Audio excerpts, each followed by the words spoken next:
फिर से एक नए एपिसोड में आपका स्वागत है। हम लोग पवित्र आत्मा के बारे में देख रहे थे, पवित्र आत्मा का फल के बारे में, आत्मिक फल के बारे में देख रहे थे। हम लोग करीब 14 आत्मिक फलों के बारे में पिछले वचन में पढ़ा है। पहले कुरिन्थियों के काम का 13 अध्याय का 1 से लेकर के 13 तक वचन हम लोग पढ़े थे। उसी में करीब 14 गुण, 14 फल के बारे में वहाँ पर लिखा है। उसको हम आगे देखेंगे। उसमें पहला है प्रेम। प्रेम कितना लोगों को है। लोग कोई सामने आ जाता है तो बहुत प्रेम दिखाता है, हट जाएगा तो मालूम पड़ जाएगा। हमारा घर के अंदर में झांकने से पता चल जाएगा कि कितना प्रेम है। हमारे घर के आदम हवा से कितना प्रेम करता है और हवा आदम से कितना प्यार करता है। सास बहू से कितना प्रेम करते हैं और बहू सास से कितना प्रेम करते हैं। भाई भाई में कितना, बहन बहन के साथ में कितना प्रेम करते हैं। ननद लोग आपस में कितना प्रेम करते हैं। वचन में लिखा है, प्रेम न रखूं तो मैं ठंडनाता हुआ पीतल और छनछनाता हुआ छाछ हूँ। आप और हम जानते हैं हमारे चारों ओर बहुत सारे प्रेमी और प्रेमिका रहते हैं। उनका प्रेम को देखिएगा। अगर प्रेमी सच्चे प्यार करने वाले हैं तो प्रेमिका के लिए कुछ भी करने के लिए तैयार हो जाते हैं। प्रेमिका के कहने से प्रेमी आसमान से तारा तोड़ने के लिए तैयार हो जाते हैं। प्रेमिका के कहने से कितना भी कष्ट उठाने के लिए तैयार हो जाते हैं, कितना भी परेशानी झेलने के लिए तैयार हो जाते हैं। अखबार में, टीवी में, चैनलों में कितना घटना को हम रोज देखते हैं।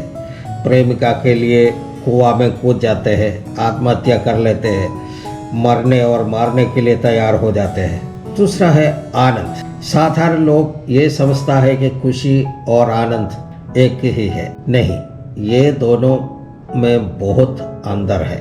खुशी जो है वस्तु निर्भर है, यानी मेटीरियलिस्टिक है। उदाहरण के लिए, अगर कोई हमें अपने पसंदीदा कांच का तोहफा दे दिया तो हमें बहुत खुशी मिलती है। एक बच्चे को उनका पसंदीदा खिलौना दे दे या उनका पसंदीदा चॉकलेट दे दे, तो आइसक्रीम दे दे, तो बड़ा खुश हो जाते हैं बच्चे। खुशी कुछ समय के लिए होते हैं, उसका आयु नहीं होती है। उदाहरण के लिए, बच्चे को दिया वह खिलौना टूट जाएगा तो उसके साथ में उसका खुशी खत्म हो जाएगा। आइसक्रीम या चॉकलेट दे देते हैं, बच्चे खाते तो बड़ा खुश होकर के खाते हैं। जैसे ही वो खत्म हो गया तो उनकी खुशी भी खत्म होगी। हमको दिया हुआ वो कांच का तोहफा नीचे गिर करके टूट गया तो मेरा खुशी खत्म हो गया। लेकिन आनंद वो नहीं है। आप जितना परमेश्वर के करीब जाएंगे उतना आपको आनंद प्राप्त होता है।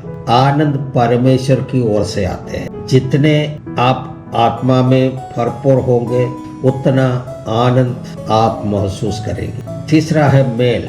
प्रेम जिसके अंदर है वो मेल मिलाप करते हैं।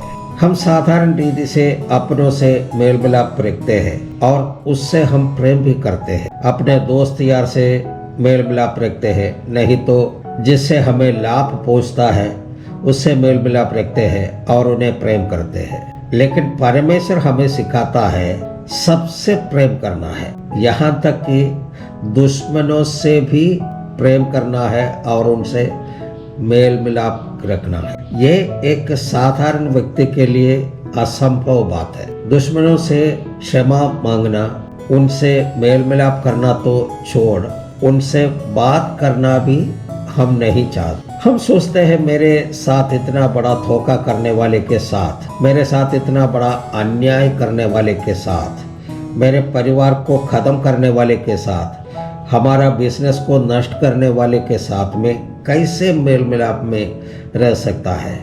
ये असंभव है। ये साधारण लॉजिक की बात है।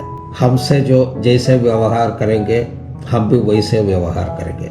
ये साधारण रीति से होता है। मेरा बचपन में स्कूल में प्रार्थना के बाद शपथ ग्रहण होता है। उसमें ये बोला जाता है कि India is my country, all Indians are my brothers and sisters. सारे भारतवासी मेरा भाई बहन है। हम कितना लोगों को अपना भाई मानते हैं, कितना लोग आपको अपना भाई मानते हैं, लेकिन हमारा बाइबल सिखाता है सारे लोगों को अपना भाई के जैसे मानो, उससे मेल मिलाप में रहो, आपस में प्रेम करो। बाइबल में यह भी लिखा है तुम्हारा पड़ोसी से अपने जैसे प्रेम करो। और चौथा है धीरज, कंसोल। प्रेम जिसके अंदर में है वो धीरजवंत होते हैं और वो दूसरों के दुख में, कष्ट में, परेशानी में, समस्या में, तंगी में उनको धीरज धरने के लिए उनके साथ में बना रहता है, उनको सांत्वना देते हैं, उनको दिलासा देकर उन्हें संभालता है। हालेलुया। पांचवा है कृपा। कृपा माने अनमेरिटेड गिफ्ट। प्रेम जिसके अंदर में है वो हमेशा परमेश्वर की कृपा में बने रहेगा। यह कृपा हमारे योग्यता के आधार पर नहीं, मेरे खूबी का वजह से नहीं, मेरा ज्ञानी होने का वजह से नहीं, मेरा ताकत के आधार पर नहीं, मेरा संपत्ति के आधार पर नहीं, हमारे सौंदर्य की वजह से नहीं, बल्कि ये परमेश्वर का कृपा है। परमेश्वर का कृपा का मतलब है हमारे अंदर में कोई भी योग्यता नहीं था, उसी समय परमेश्वर ने हमको देख करके, चुन करके परमेश्वर के कृपा में रखा। इसको कहते हैं अनमेरिटेड गिफ्ट। जो योग्यता नहीं था उस समय योग्य बना करके आपको ये कृपा दिया है। अगर ऐसा है तो हम भी दूसरों के लिए कृपा दिखाना है। उनका कोई भी योग्यता के आधार पर नहीं, बल्कि आपके अंदर वास करने वाला उस प्रेम के कारण आप ही दूसरों को प्रति कृपालु होना है। हालेलुया। और छठा है भलाई, वेलबीइंग। प्रेम जिसके अंदर में है वो हमेशा भलाई का ही चेष्टा करेगा, क्योंकि परमेश्वर हमें इसी के लिए सृष्टि की है।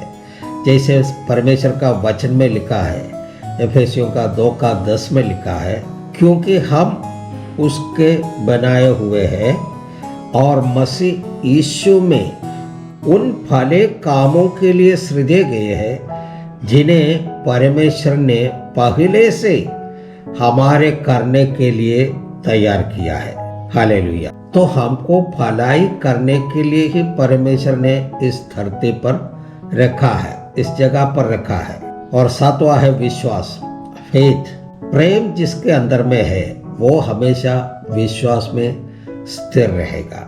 फिर भी वचन कहता है मुझे यहाँ तक पूरा विश्वास है कि मैं पहाड़ों को हटा दूं, परंतु प्रेम नहीं रखूं तो मैं कुछ भी नहीं। विश्वास दो तरह का हम देख सकते हैं साधारण रीति से।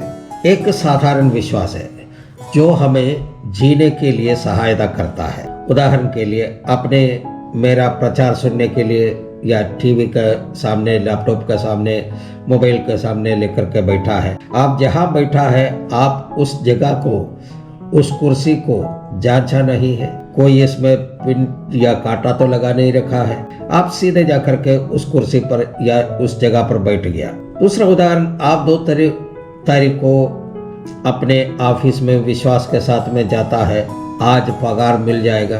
बच्चा परीक्षा इस विश्वास के साथ में लिखता है कि हम पास हो जाएंगे। ऐसे बहुत सारे बातें साधारण जो विश्वास रहता है। दूसरा है ईश्वरीय विश्वास। यह परमेश्वर के भाई के साथ जुड़ा हुआ है।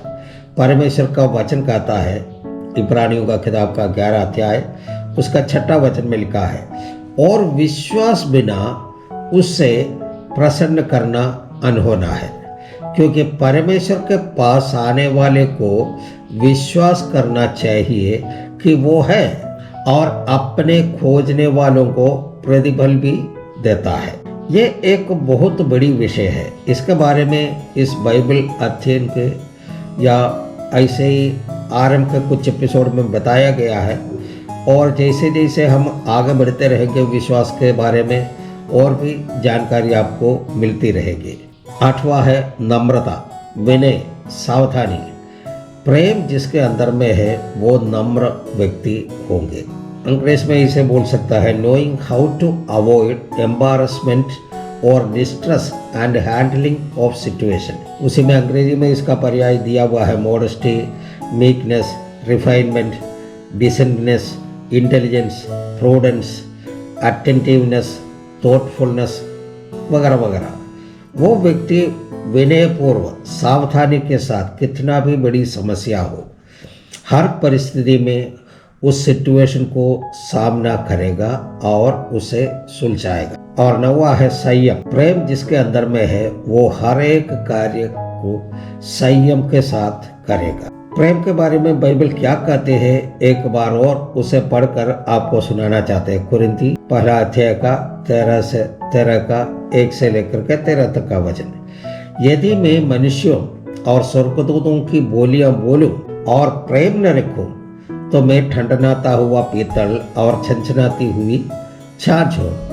और यदि मैं भविष्यवाणी कर सकूं और सब भेदों को और सब प्रकार के ज्ञान को समझूं, और मुझे यहाँ तक कि पूरा विश्वास हो कि मैं पहाड़ों को भी हटा सकूं, परंतु प्रेम न रखूं तो मैं कुछ भी नहीं। और यदि मैं अपनी संपूर्ण संपत्ति कंगालों को खिला दूं या अपने देह जलाने के लिए दे दूं और प्रेम न रखूं, तो मुझे कुछ भी लाभ नहीं है। प्रेम धीरजवंत है, प्रेम कृपालु है, प्रेम डाह नहीं करता, प्रेम अपनी बढ़ाई नहीं करता, फूलता नहीं है, वो अन्य रीति से नहीं चलता है, वो अपनी भलाई नहीं चाहता है, अपनी बढ़ाई नहीं करता है और फूलता नहीं है। कुकर्म से आनंदित नहीं होता है, परंतु सत्य से आनंदित होता है। वो सब बातें सह लेता है, सब बातों को प्रतीति करता है, सब बातों की आशा रखता है, सब बातों की धीरज धरता है। प्रेम कभी टलता नहीं। भविष्यवाणियाँ तो समाप्त हो जाएगी, भाषाएं है तो जाती रहेगी, ज्ञान हो तो मिट जाएगा, क्योंकि हमारा ज्ञान अधूरा है और हमारी भविष्यवाणी अधूरी है। परंतु जब सर्व सिद्ध आएगा तो अधूरा मिट जाएगा। जब मैं बालक था तो मैं बालकों की नहीं बोलता था, बालकों का सा मन था, बालकों की सी समझ थी, परंतु सियाना हो गया तो बालकों की बातें छोड़ दी।